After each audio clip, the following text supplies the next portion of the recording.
I think you've heard it all, but my name is Sia Gupta. Um, I started writing at a very young age. I started writing when I was just 8 years old.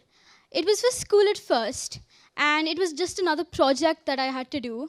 But once I started writing, I realized how much I loved crafting the words and creating beautiful poems and stories out of our English language. The first book I ever wrote was The Magical World of Poems.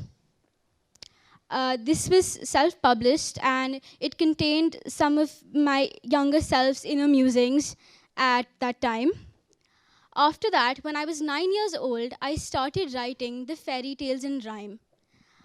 I've always loved the fairy tales and I've always loved poetry. Poetry to me felt different from any other form of literature.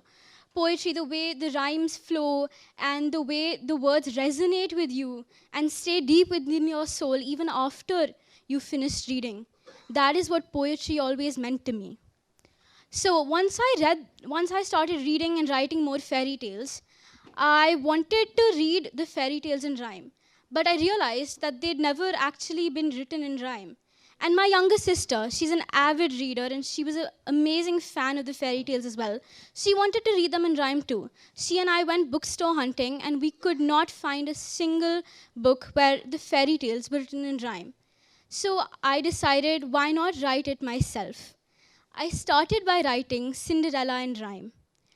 At first, it was just for a whim. It was for my sister. It was for me to enjoy myself. But then my mother found it and thought it had some potential. We decided to send it out to publishers. It was just a short. But Om Books responded and they were deeply interested. But they said, you must write 4, not 1.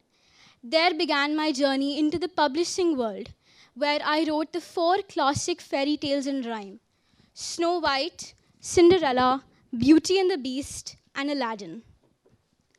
After that, when I was 10 years old, I started my most important work up to date, the Mahabharata in rhyme. The Mahabharata is an integral part of our culture. It is a part of our history. And it has never been written in rhyme in English before. The original Sanskrit version was written in rhyme in 1 lakh couplets. But it has never been written in English in rhyme.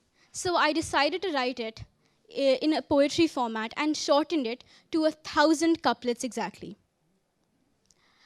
After that, I wanted to spread the message of the Mahabharata. I went to numerous schools and I gave a presentation called 10 Tips to Publish a 10. I went to schools and gave a presentation called Learnings from the Mahabharata War or Peace as well. And I took part in various literature festivals, including the Sahitya Academy Literature Festival, Muskan Literature Festival, and NBT. After all this, another thing that was always very important to me was spreading the English language. So I decided to volunteer at an NGO to teach underprivileged students English. I would like to read out an excerpt from my book, The Mahabharata, and talk a bit about the values in the Mahabharata that still continue to shape the modern paradigm.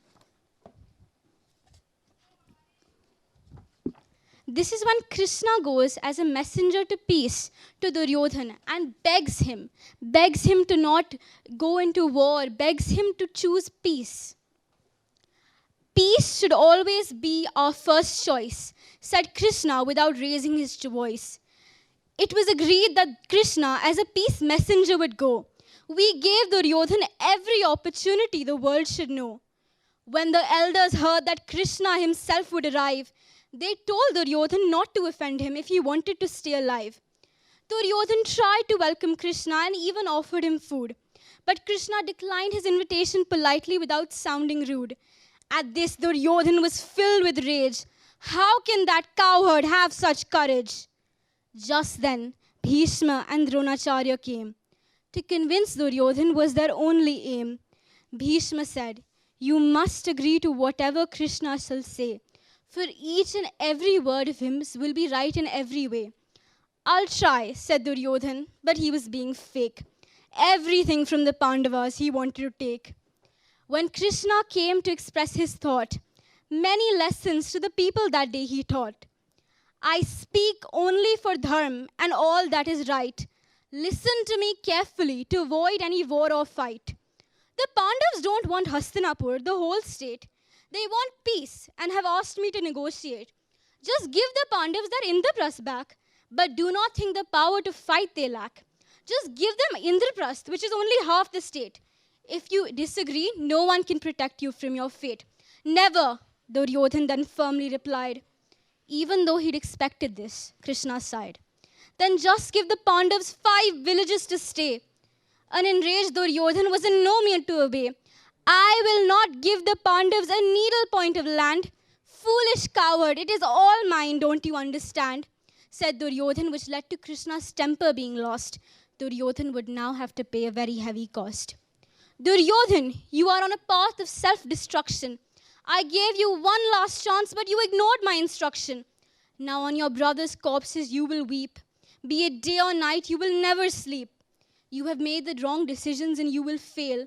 Your poor mother on your corpse will sit and wail. How dare you speak of my mother, you lowly coward? Duryodhan yelled, enough of your nonsense I have heard. If you say another word, I vow and I swear, I will order you captured right then and there. Ha ha, Duryodhan, Krishna laughed. Why don't you try? If you want to capture me, first try to bind the sky. Guards, capture this coward, Duryodhan demanded. Everyone was shocked at what Duryodhan had commanded. Hearing this, the Sudarshan came into Krishna's right hand. The aura of Krishna the court would now see and understand. A blinding light appeared and only the true-hearted ones could see. Krishna, in his actual form of Lord Vishnu, the one and only, Krishna grew bigger and said finally, I am the universe is me. Duryodhan, you are blinded by power and you have been fooled. Hastinapur, happily you could have forever ruled. Now there is a war and you will die. He left the assembly disappointed, although he did try.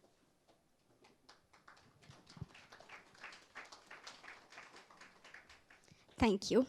Now, one thing that is very important to me about this particular excerpt, one of the reasons why this is one of my favorite parts of my book. This is a turning point for Duryodhan.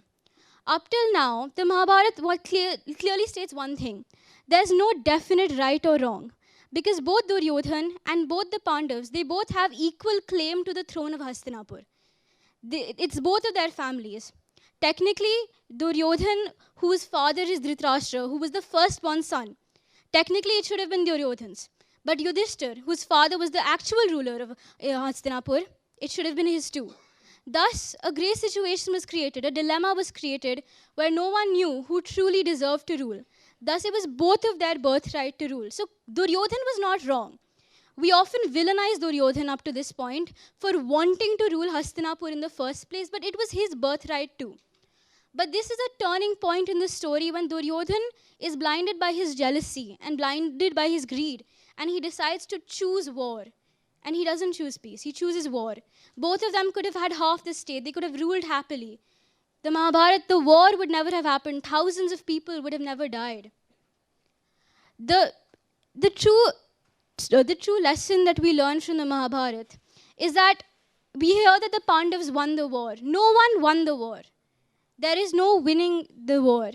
The last lines of my book state, and I'll read them out.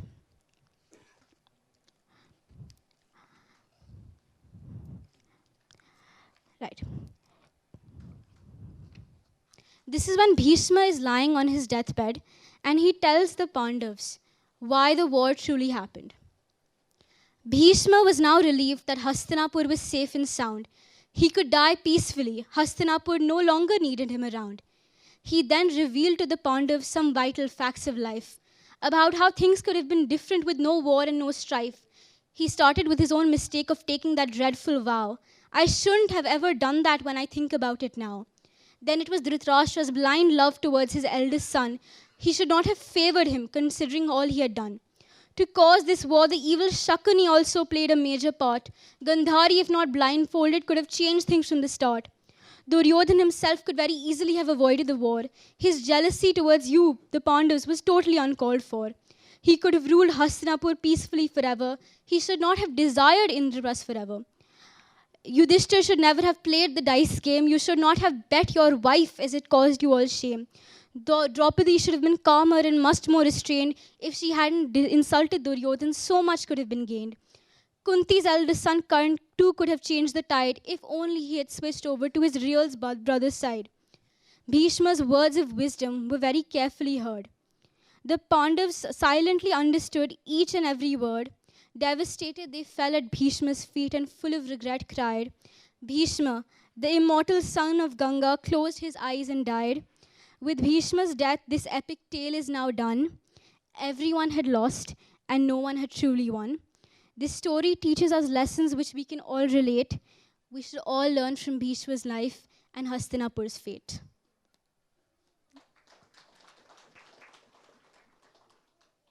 Thank you. And now if there are any questions.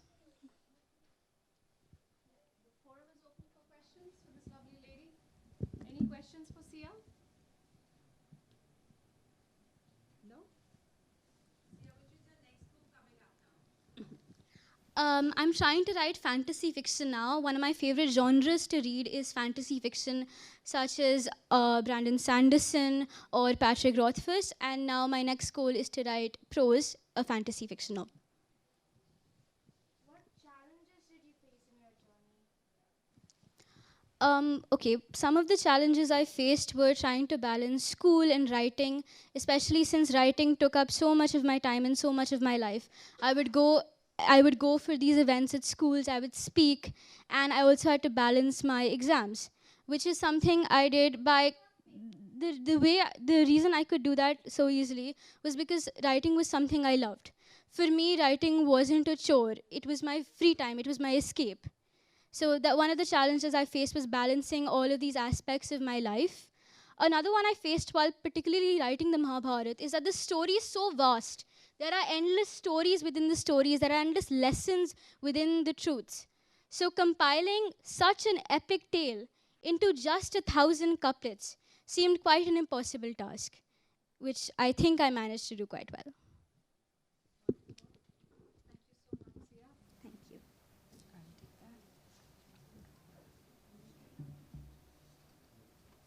Well, I think it takes a lot to reimagine the entire Mahabharata into such beautiful rhyme kind of a book. I'm all game to read it, even if I'm not in that stage of my life of reading rhymes, but I'm still happy to read it. It's very inspiring. Thank you for bringing that up, Sia. I would like to call upon Ms. Tehzeen Zaidi again on stage to kindly give away a token of gesture to Sia. Sia, please come on stage. Tehzeen Zaidi, the Head of Communications for Syngenta India. Can we have the token, please?